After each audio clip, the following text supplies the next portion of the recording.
Bit of an interesting video, a bit different than usual, but in this video I'm gonna be talking about a trilogy that I recently watched and I thought it was pretty good. My dad showed me this trilogy. It's the Unbreakable trilogy by M. Night Shyamalan.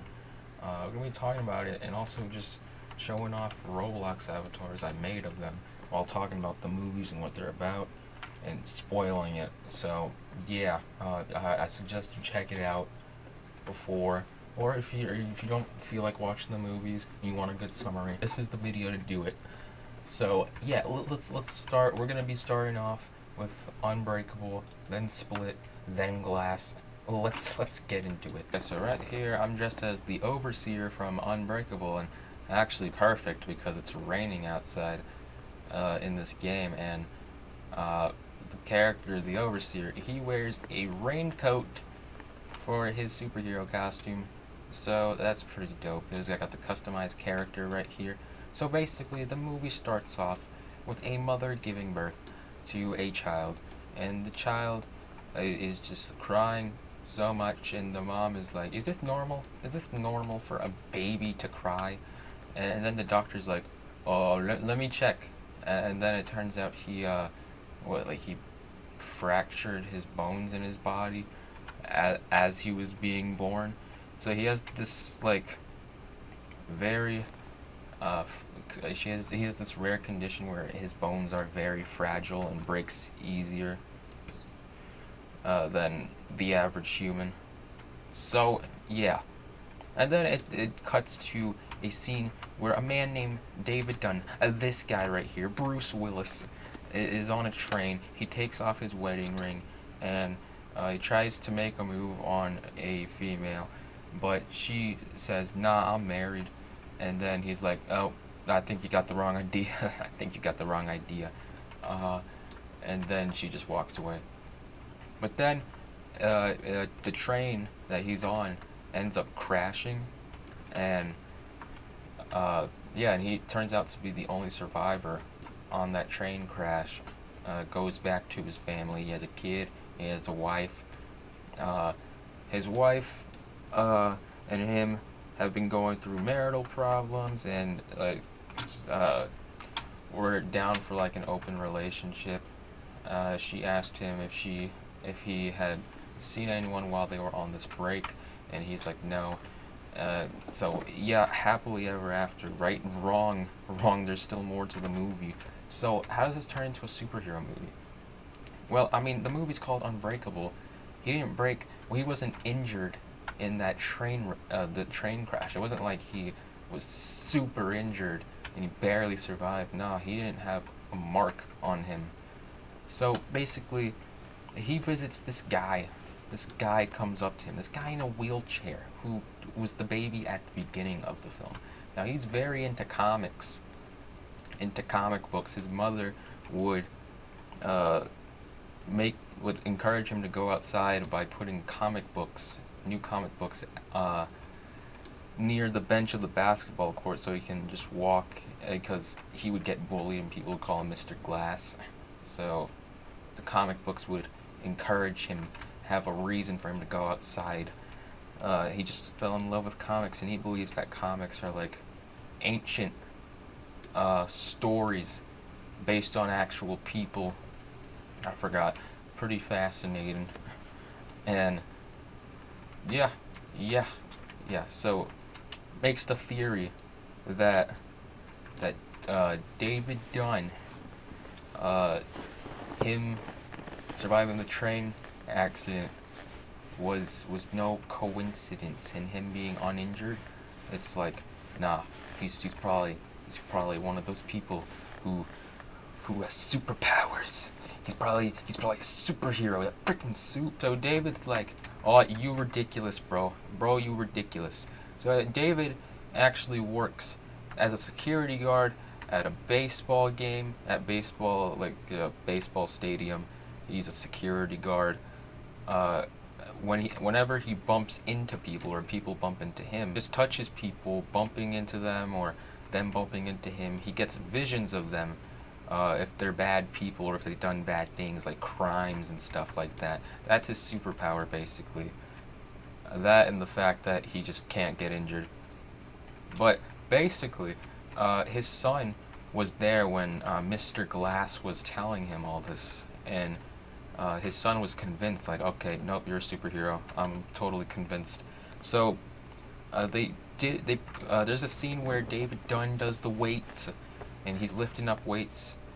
He's like, and his son is helping him out, putting on the weights to see how much he can lift. And then he's like, okay, take the weight off. And then the son puts weight on without him knowing, and he ends up bench pressing it.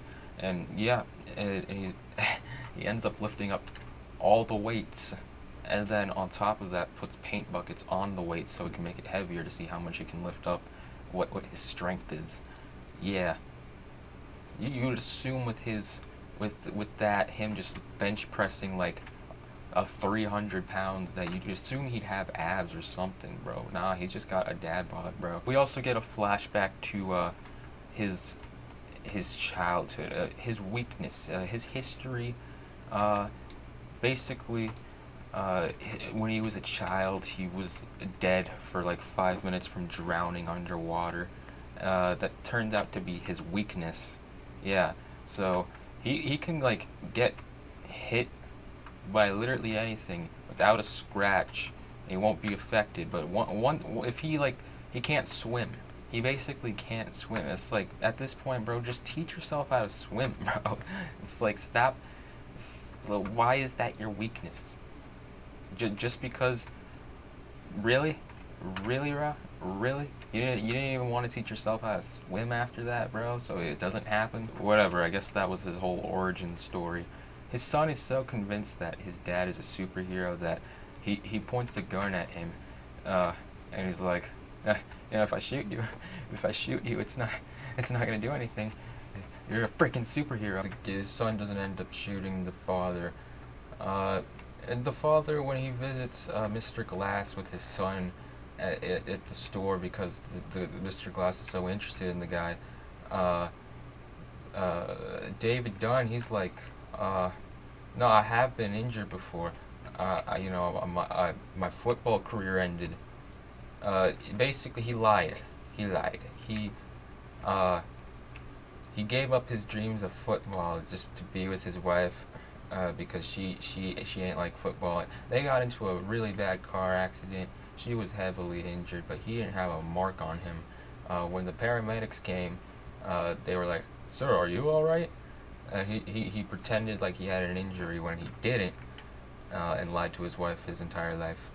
But Mr. Glass ends up visiting David Dunn's wife because she's like a physical therapist, and he's like, I think your husband might have faked the injury. I've met him. I think he faked it. Yeah. So basically, now that David Dunn is convinced he might be a superhero and might have powers, he eventually goes out in public and he intends to bump into people to get a vision to see, people he can stop. So basically, he bumps into some guy, ends up being a guy. He gets a vision of this guy where he took advantage of a drunk girl passed out on a bed. That's not where he draws the line, but he that's not where he draws the line, but he bumps into another guy, a serial killer who murdered someone, and he's like, okay, that crosses the line. Like assaulting people, that's not where, assaulting, then taking advantage of people while they're unconscious. Nope. That's bad. It's fine, but murder, no, murder's bad. Which, yes, it is, but I would hope that he went after the other people that he bumped into, that he didn't go for first. You'd hope he did that, but he ends up following the serial killer guy. He goes by Orange Man, and basically he follows him. He knows where he is. He took someone's house. He basically just barged into someone's house and ended up killing them and holding his family hostage. So when he goes into the house, he sees the hostages. He frees them. It's I think a brother and sister, and he finds a mother who's heavily beaten, near to death, but he is gonna untie her. He's trying to find the killer, but he's on the balcony, and then the serial killer just pushes him into the pool, and he can't swim, and water's his weakness, so he's literally gonna die. So much for a superhero, right? Water being his weakness, right? And the hostages that he freed and rescuing ended up pulling him out of the water. So if they didn't do that, he probably would have died. But he ends up thanking them, and he goes back into the house so he can kill the serial killer. The serial killer is trying so hard to because he strangles him, and then the serial killer is just trying to push him into the wall, but the wall, it doesn't affect him, and the guy just suffers the entire way. Very satisfying to watch. And yeah, then when he comes home, he ends up giving a newspaper to his son, and it shows him as the hero in the hoodie, sketch of him, and his son is he's like, "You were right," he whispers to him, because his wife is next to him and doesn't know. He's like, "You were right," and then the son's crying, and then the dad looks at him. He's like, "Just keep this quiet." He gives the hush sign to keep quiet because the mom cannot know about this, and then he agrees. And then at the end, he ends up meeting with Mr. Glass again, and Mr. Glass is like, I think this is where we end up shaking hands. And then they shake hands, and then it's revealed that Mr. Glass was the one who... Mr. Glass basically was the reason the train crashed. He ended up malfunctioning and messing with the train so it could crash. And then, David's pretty shocked by this. He's like, "What did you do?" And then, Mr. Glass is like, I did all this to find you. There were so many times where I questioned myself, because he had been killing people just to find, a superhero, just like in his comics, to prove his theory true, that comics are just based off, there's people out there that that are just superheroes. And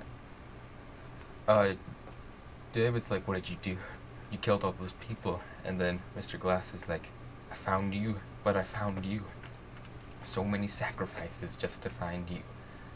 And then he's like, "Now that we know who you are, I know who I am.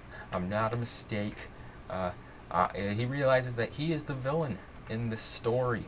He is the villain, not knowing who he was his entire life, thinking that he didn't serve a purpose in the world, but then he realizes he did serve a purpose. He served a purpose of being an evil mastermind, and just discovering superheroes. That's it, and that was Unbreakable. It ends up saying that Mr. Glass was, arrested and put in a mental asylum for being criminally insane, and that ends Unbreakable. Okay, so now we're talking about the movie Split.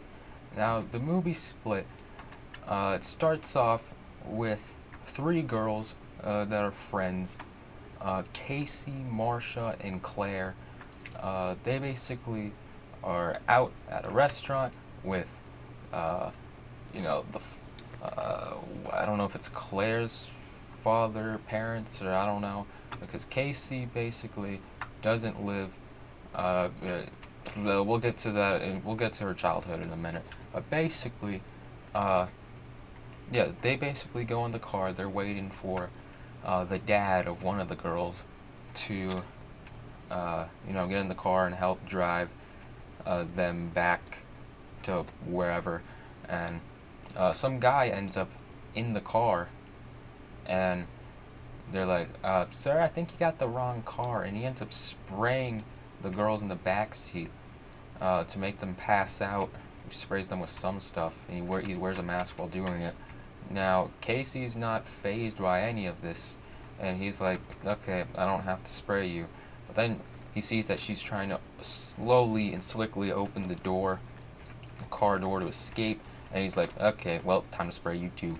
And he ends up taking them hostage and kidnapping them, basically. He got in the car, and he knocked out the dad on the street. He didn't kill him. She sprayed him with the same stuff he sprayed the girls with, and the dad just passed out on the floor near the parking lot. He ended up waking up. They don't show that part though. They just say it on the news. Basically, he takes these girls hostages, and he basically takes them hostage, and all three of the girls are trying to escape. Casey's just like, nah, I'm good. I think we should just stay. We shouldn't make this worse than it already is. And the other girls are just freaking out. Casey's just not freaking out at all.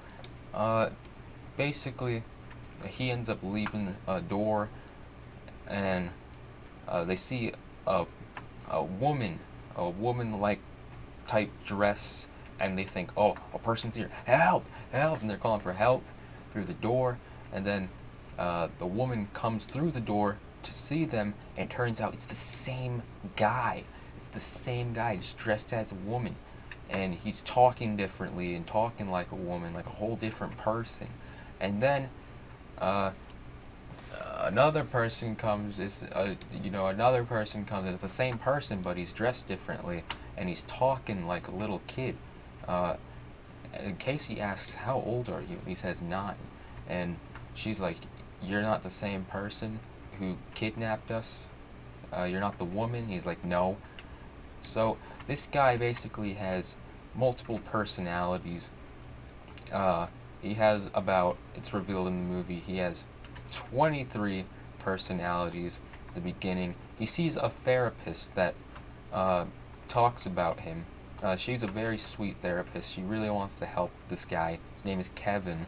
And she wants to help him, and she seems very interested in his disorder, multiple personality disorder, and she's very interested. She wants to help him. She's very sweet, and she talks to all the other personalities like, he's not crazy, and that, like, they're all actually different people. It's not just one person. She talks to all of them, like, and addresses them like they're actually all different people, and it's not just one person that's crazy and, all that. Like, she basically treats them like they're actual people and not like a disorder, is what I'm trying to get at. So he ends up seeing her from time to time. The girls try to escape a lot of times. They end up failing. They get separated in different rooms eventually because they try to work together to escape, and they just get locked up in separate rooms. So just a lot of crazy stuff, and the multiple personalities. They actually filmed themselves on the PC, talking about, just recording themselves, saying who they are, because they're multiple people in one person's body. So like, some of the personalities they're all very different. One's like a 9-year-old kid, pretty innocent. One's a woman. One is a complete germaphobe that likes kids. Not good. One is a diabetic. Yeah, it's even shown in the video, like, all the doctors, except Dr. Fletcher, who's the therapist he sees, say that we're all the same person. But if we're all the same person, how come I need this? And he pulls out the insulin and injects themselves with insulin. That personality is named Jade. Yeah. So it's all crazy. It's very crazy. Barry is the person, the character that sees Dr. Fletcher, the therapist. He goes by Barry. But all these characters, all these personalities, keep talking about this other personality, a 24th personality called the Beast. But they've never met him, but they've heard of him, and that he's coming real soon. They don't know when.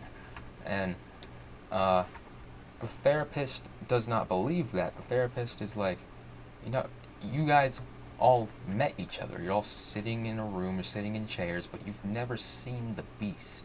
So he's probably a fantasy. So yeah, eventually, all the girls, they're just trying to escape, but it doesn't end up working. And eventually eventually Dr. Fletcher meets Kevin at his place, and end up finding the women, the girls who were kidnapped, and she's like, no, no, look, this is criminal, okay, this is criminal, okay, like, and then he's like, I'm sorry you feel that way, and then sprays the therapist and puts her on the couch, and then one of the personalities, I think Dennis is his name, right, talks with Dr. Fletcher like, I've seen the beast, I met him, I've seen him, he's real. She's like, what does he look like? That's impossible. And then, yeah, he ends up turning into the beast and ends up, unfortunately, he kills Dr. Fletcher. So it was a pretty sad scene to watch because she genuinely cared for Kevin, and, yeah, it just sucks. It sucks. She genuinely cared for Kevin. I've seen comments like saying that, nah, she was just using him. She wasn't really. She didn't really care about him. She was using him to further her study and stuff like that. But from what I've seen in the movie, I think she genuinely cared about him, and truly wanted to help him, and all the other personalities. Because you see the therapist scene, like where Dennis pretends to be Barry, and Dennis eventually, confirms that it's him, and she meets Dennis for the first time. She ends up wiping tears, saying that she's pleased to meet him. I think she genuinely cared about Kevin. She was a very sweet therapist, and it's unfortunate the Beast had to kill her. Unfortunate. So, Casey, one of the girls, tries to escape. She finds the keys that the therapist left out so she can unlock all the doors. She ends up finding her friend's Marsha. She ends up finding Marsha first, but unfortunately she is dead. Her entire stomach area is just completely covered in blood, and she's like, no, that's not good. She ends up backing up, and then she finds Claire. She's conscious, but she's laying on the floor, and she's like, Claire, we gotta go. And then then Claire gets pulled back, and it turns out the beast is eating her. The beast is eating her, and Casey has to walk in and look at this and see for herself, and that's just so traumatizing to see. We also get a little past of Casey's childhood. Basically, her mom died. She lived with her dad, and they go camping. They basically live in the woods, camping and hunting. But her uncle is not a good guy, ends up abusing her, and pretty bad. And the dad eventually dies, and Casey, when she's a little child, she has a shotgun. There's a scene where she has a shotgun. She points it at her uncle, and her uncle's like, Casey, this is not funny. This is not funny. I thought she was gonna shoot him. She ends up not doing that. So she ends up living with her uncle, I guess, or I don't know what her situation was. But basically, Casey is running away from the beast after he killed her two friends, and she ends up going to the same room where the therapist died, trying to unlock the door. The beast finds her. She sees him crawling on the wall. We also get a backstory with Kevin's childhood and how his disorder developed. Basically, he was abused really badly by his mom as a child after his dad ended up basically leaving and abandoning him. We'll get to that in a moment. And after that, he was left to live with his mom, and his mom was very abusive, really bad. And yeah, and that's how his multiple personalities ended up coming to light, and were basically there to try and protect him. They call his other personalities the Horde. That's their group. It's all the personalities are called the Horde for some reason. Yeah, so Casey sees the Beast crawling on the wall. He's gonna go after her, but she sees a note that the therapist left, Dr. Fletcher left on the table, basically saying, say his full name, and then he'll come back to the light. And then, so she says his full name, Kevin Wendell Crumb, right? And then he ends up passing out, and then he wakes up, and he's back to his actual self. He walks in, sees Casey, he's like, who are you? And he's like, what's happening? And she's like, something really bad. And then he's like, what did I do? Did I hurt you? And then he sees Dr. Fletcher on Casey looks at Dr. Fletcher on the floor after he asks that question, and then Kevin is like, Dr. Fletcher, and he's like, who did that? And then Casey's like, you did. And then Kevin's like, no, I was on a bus, I swear I was on a bus. I don't remember anything other than that. He's like, it's still September 18th, 2014, right? And then Casey nods her head, no. And then Kevin is completely saddened that he basically has been, he hasn't been himself for however long, he doesn't know. But basically the movie came out in like 2016, 2017, so he hasn't been himself for like a couple of years. And he ends up realizing that he's just too dangerous. He's too dangerous. He murdered someone, so he's just too dangerous at this point. So he tells Casey that there's a shotgun that he bought, and he tells her where it is, and he tells her where the shells are, and he tells her to kill him. And after he says that, his other personalities, it seems like Casey's like very sympathetic and empathetic towards Kevin after he tells her to do that, because she feels pretty bad for him in that moment. But then his other personalities start coming in to light, and then just tell her not to do it, and try to convince her not to. And he keeps switching personalities. They're all taking the light, which is what the therapist said would happen if you say his name. If you say his name, all the personalities come to light, and it creates chaos. And that's what was happening in this case. And yeah, she gets the shotgun. She tries to find the shells. She does, but the Beast turns back into the Beast, goes after her, ends up scratching her leg pretty badly, and she goes into a cage, bars, and the Beast bends the steel iron bars and breaks them. She ends up shooting the Beast 2 times, but it doesn't affect him. So, yeah, but the Beast, after bending the steel bars, sees her scars and is like, wow, okay, I feel bad now. So, yeah, and then it ends with the Beast just escaping, and she escapes, Casey escapes, and she goes to the cops, and the cops were like, okay, we're gonna send you to your uncle now. And then it ends off with her just staring at the cops, and the cops, and one of the female cops staring at her, and it insinuates that she's gonna tell the cops about her uncle and what he did to her when she was a child, and that's where the movie ends. Wow, really good movie. I love the movie. It's like, I don't like horror movies, right? I've only seen It, and that was like the only horror movie that I actually liked. And I guess scary movies, because those are like parodies, but those are more like comedic. I wouldn't say they're like horror movies. They're more comedic. It's satire.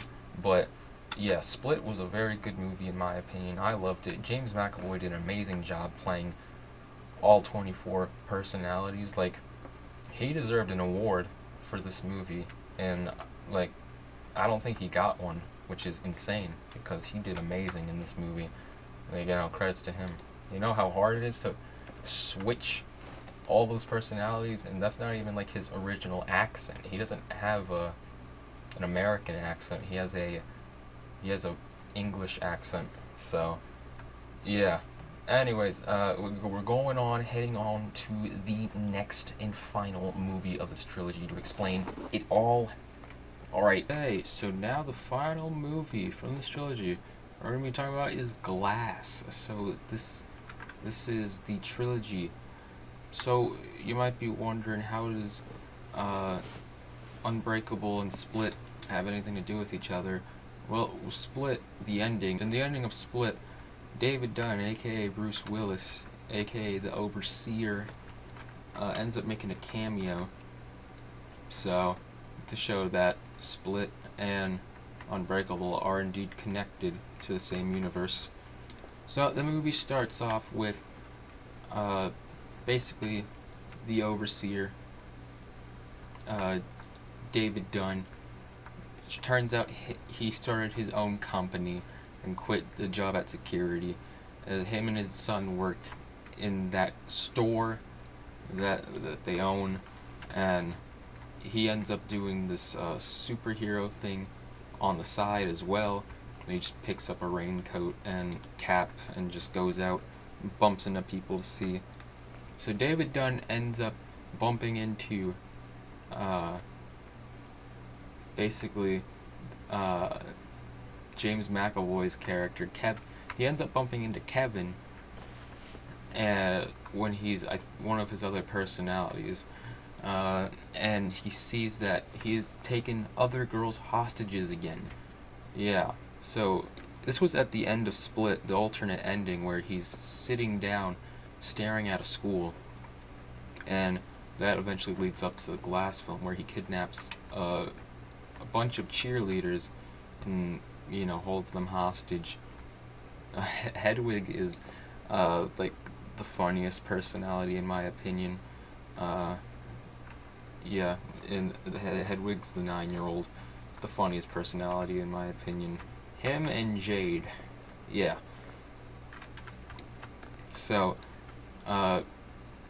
David Dunn ends up bumping into Kevin and sees that he's kidnapped the cheerleaders. So he goes over to the place and he ends up rescuing the cheerleaders and ends up fighting the Beast. And the Beast tries to break his ribs, suffocation, like he did with Dr. Fletcher, but he's not breaking because, he's unbreakable. Yeah. Yeah, he's ending up winning the fight. They end up taking it outside, and they are stopped by a bunch of people, and they end up getting taken into like a facility where they're just locked up by this psychiatrist, pharmaceutical, big pharma type woman, and she ends up basically tries to gaslight them into saying, nope, you're all crazy, you're not superheroes. She ends up getting Mr. Glass from his insane asylum and brings him over. He's the reason the Overseer exists. Yeah, but basically, yeah, so basically she tries to gaslight them. You're all crazy, alright?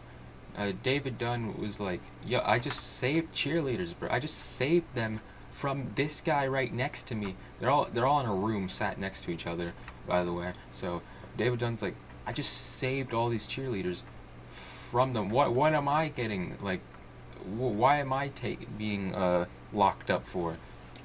So yeah, she's basically gaslighting them, saying that they're crazy, and trying to feed all these stories on how all the stuff that they thought made them heroes were all just coincidences and misunderstandings. But Mr. Glass is not buying it, and he ends up he finds out. So they lock them in their own separate rooms. Mr. Glass ends up leaving his room, and one of the people who work in that hospital were like, okay, how'd you do that? How'd you do that, man? How you do that? So, yeah. So Casey finds out that that Kevin has been locked up. She tries to see him, and she's like, "Can I see him?" To this pharmaceutical psychiatrist woman, whatever, and she's like, "Yeah, okay, well, I guess that would make me look bad if I didn't make you see him, because, you know, you know him more than I do." And so she meets him, and she ends up getting to speak to Kevin. Yeah, just getting to speak to Kevin. By the way, David Dunn actually bumped into Kevin in Unbreakable. They hinted at that. David Dunn actually bumped into Kevin in Unbreakable back then when Kevin was a little kid.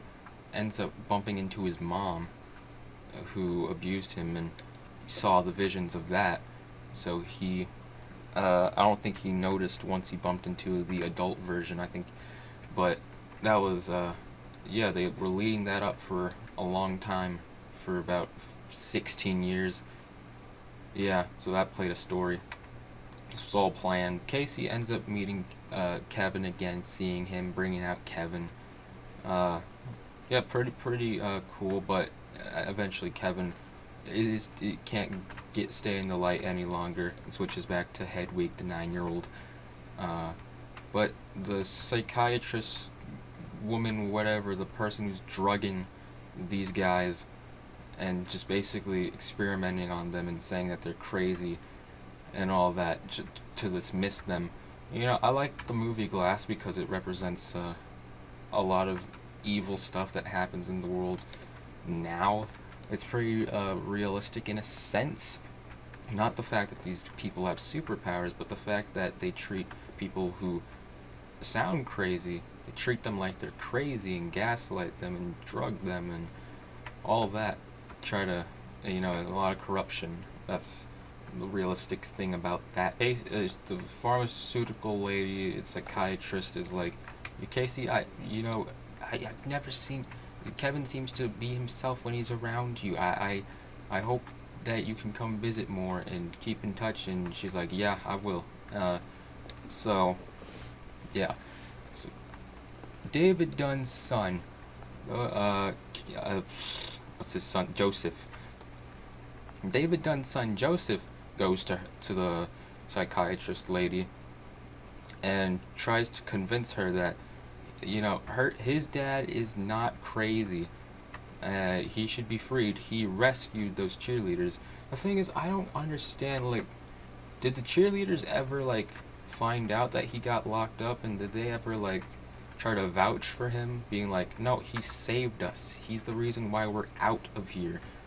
The psychiatrist tells Joseph, like, no, if he didn't rescue them, the authorities would have rescued them without his help. It's like, but they didn't. He's the reason they are not hostage right now. He helped them escape. Oh man, she was the most unlikable character in the movie, and that says a lot because, you know, the Beast in Split ended up eating 2 girls. Cannibalism, that's bad. And Mr. Glass, like, killed a bunch of innocent people just to find David Dunn. Just to find, like, a superhero. So that says a lot when a gaslighting, corrupt, pharmaceutical bitch is the worst. Is, like, the most annoying, worst character in the movie. Oh my god. But yeah, eventually David Dunn is not freed. Hashtag free David. But yeah, Mr. Glass is being questioned. How did he escape his room? He's not saying a freaking word. He's just not saying a word. He's not flinching, not doing anything. He ain't breaking. His name is Mr. Glass, but he ain't breaking. He ain't he ain't breaking, man. Yeah, he's not. He's not doing that. Really, it's night time. They have to go to sleep, and Elijah, Mr. Glass, that's his actual name, Elijah Price. Mr. Glass eventually escapes, and he hacks onto some computers. And one of the security guards visits Mr. Glass in his room. He's like, "Hey, how you doing, man?" he looks over. He's like, "Oh, I see the picture frame's missing a bunch of glasses." And then Mr. Glass out of nowhere just cuts the guy, man, and the guy dies. It was a very slow, painful death, so that was pretty tough to watch. I was like, oh my god, yeah, that was crazy.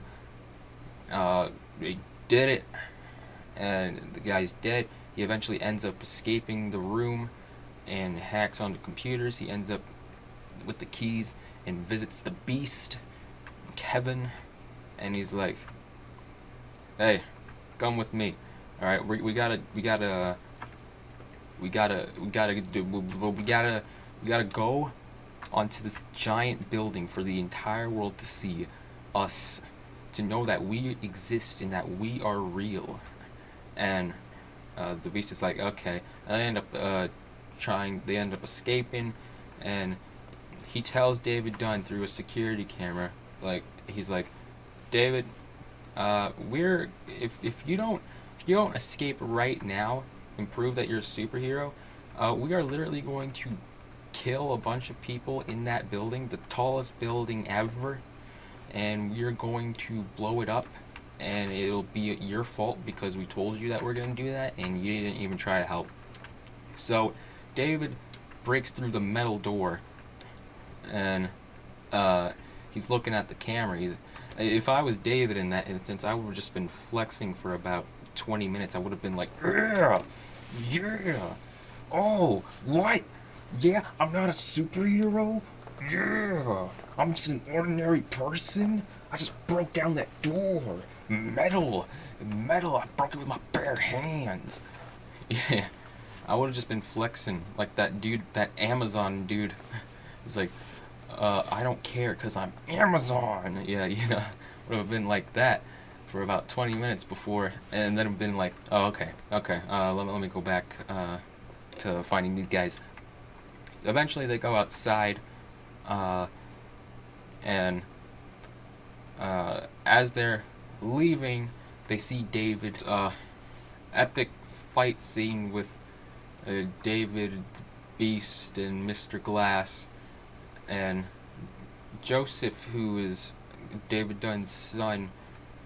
The families, Elijah's mom, David Dunn's son Joseph, and Casey, they're all trying to convince the psychiatrist woman that they are indeed superheroes because they saw a comic book where it looks exactly like the Beast, where the guy with the monster beast type creature opening and breaking through a cage, metal iron bars with his bare hands, and they're like, no, these guys are literally legit. They are not crazy. I mean, they're a little crazy, but Mr. Glass is pretty freaking crazy, but they are who they say they are.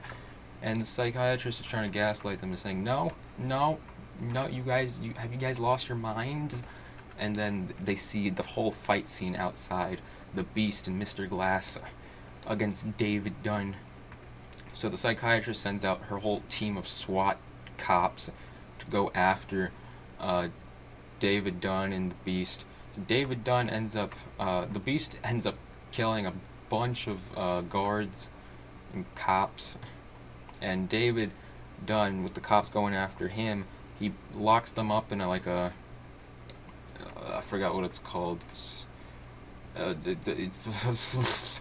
forgot what it's called. In like some sort of box, whatever the hell it is.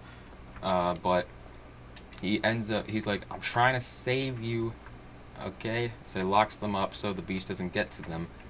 And Mr. Glass and the Beast, Mr. Glass is like, hey, look, I know David's weakness is water. And they see a giant tank of water near them. Mr. Glass is like, water is his weakness because he almost drowned when he was a boy back then. Water's his weakness for some reason. He doesn't know how to teach himself how to swim. And we get a flashback of David Dunn's childhood when that drowning incident because we never saw that. We just saw like the aftermath of them trying to perform CPR. So apparently some like older guys tried drowning him when he was a child. I didn't like that. Like really, that's the story behind it. Like you think these guys would have been caught, or David Dunn would try? I would have liked to see a scene where David Dunn tries to get revenge on them in the future, and they have a whole epic fight scene where they just spray water at the guy. That would have been a cool fight scene. And David Dunn versus the guys who tried to drown him, and they have water as the weapon. That would have been genius.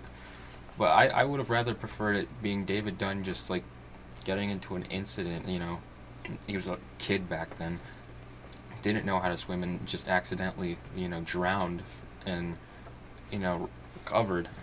But now that's what I would have preferred, not just a bunch of random older kids trying to drown him. It didn't really make sense to me.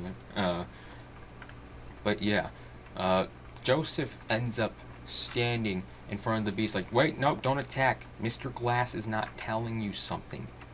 Then Mr. Glass is like, don't tell him yet. And then we get a big reveal that Kevin's dad didn't just leave on a train and just left and abandoned him. Turns out that Kevin's dad was on the same train that David Dunn survived. The train that killed everyone except David Dunn. Kevin's dad was on that train.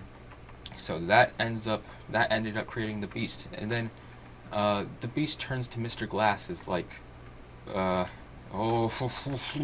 Mr. Glass is like, if that train crash hadn't happened, then Kevin wouldn't have been, wouldn't have stayed with his mom. And if Kevin's mom didn't continue to abuse him, the Beast wouldn't have been born. And then he's like, I created David as I created you. I really am a mastermind. And then the Beast is like, I thank you for what you did, but I came here to protect Kevin, and I can no longer trust you to keep him safe.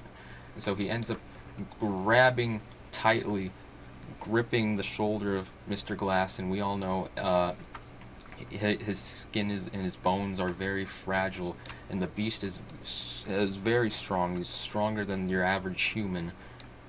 So that hurts like hell.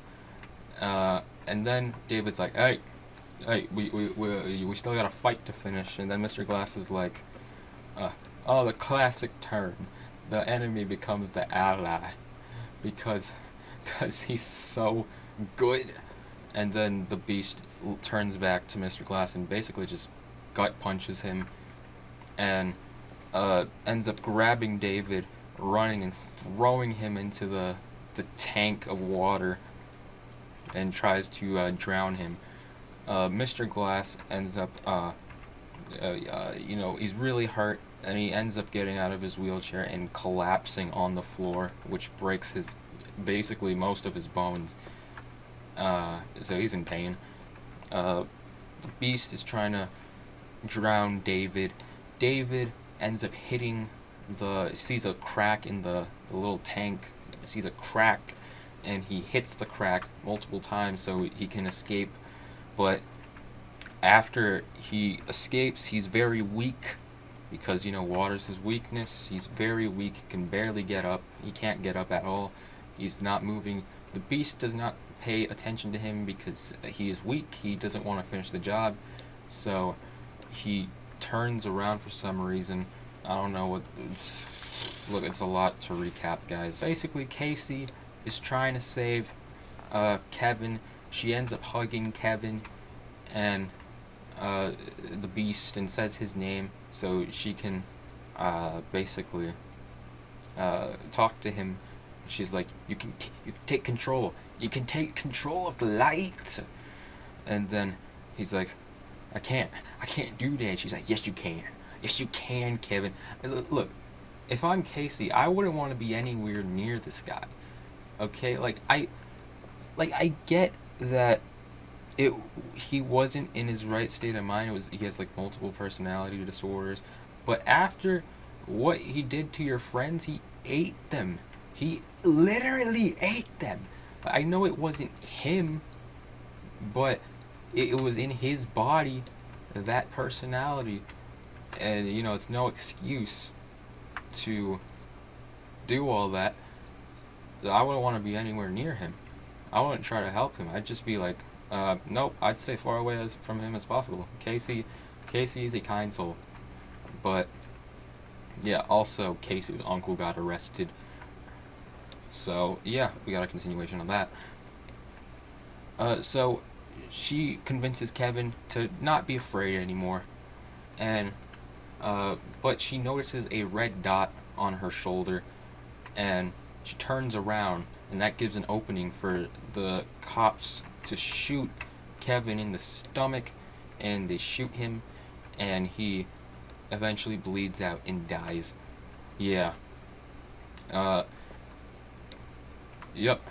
And then with David Dunn, he's weak. He hasn't gotten up after getting out of the water. A cop stands near him, stands right in front of his body, and starts dragging him, and finds a crack, like a little tiny crack in the road that makes a puddle after the water like just exploded from the tank, and starts trying to drown David's face into that puddle. It's basically like, it's a little tiny hole of water where it's basically just, it reaches up to your ankle basically. You step your foot into that, it just reaches your ankle. So they're trying to drown him in that, and it's working, but the psychiatrist is like, David, grab my hand. So, and eventually they figure out, it's revealed that the psychiatrist is in a secret society that wants to eliminate all superheroes so they can remain in charge, you know, because it's worked for so long, right? There's been nothing wrong with humans in anything, and I'm like, okay, sure, buddy, sure. But yeah, and eventually they do drown David Dunn, which, look, like, I understand that water is his weakness, but look, that was pretty dumb. Alright, I'm just gonna say it. That was pretty dumb. Like, to have him be this amazing hero, like, I know water's his weakness, and that he would have died in Unbreakable had the hostages didn't save him, but, like, you couldn't really give him a more, like, I'm not upset with the fact that they wrote him off to die. That's alright. Like, I can understand Mr. Glass dying, right? And I can, felt mixed on Kevin's death, but understood that he had to go, alright? But with David, the way he died, like, you couldn't have wrote a better death scene. Like, he didn't even go out in an honorable way. Like, it would have been cool if, like, it would have been better if, like, the Beast had killed him or anything like that, but they just dragging him and drowning him in a puddle, really? That's how he goes out? That was pretty dumb. So, eventually, all three of them are dead, but,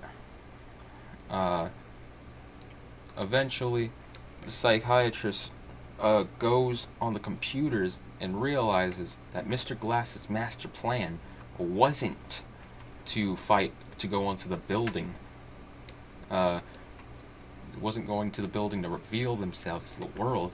No, his master plan was to use that as a distraction to hack into their computer system to show off the security camera footages that caught footage of the Beast and Dave Dunn's superpowers on camera and share them to the entire world. So Mr. Glass emailed those videos of David Dunn and the Beast fighting, sent them to the security cameras footage to Joseph, his mom, and Casey. So yeah, and yeah, so essentially it was a dead man switch. Essentially, yes, it was a dead man switch. It was like, if you don't know what a dead man switch is, if something happens to you, basically evidence goes out. You know, a lot of people do that. Isaac Cappy did that. Tracy Twyman did it, and because Mary Richardson did it as well, technically. But yeah, It was the psychiatrist ends up screaming like, "Dang it! Dang it! It's all gonna be revealed." And so the end is just Joseph, Mr. Glass's mom, and Casey sitting down together and meeting each other, and they're like, they published the footage on the internet, and everyone sees it, and the mainstream media news is covering it.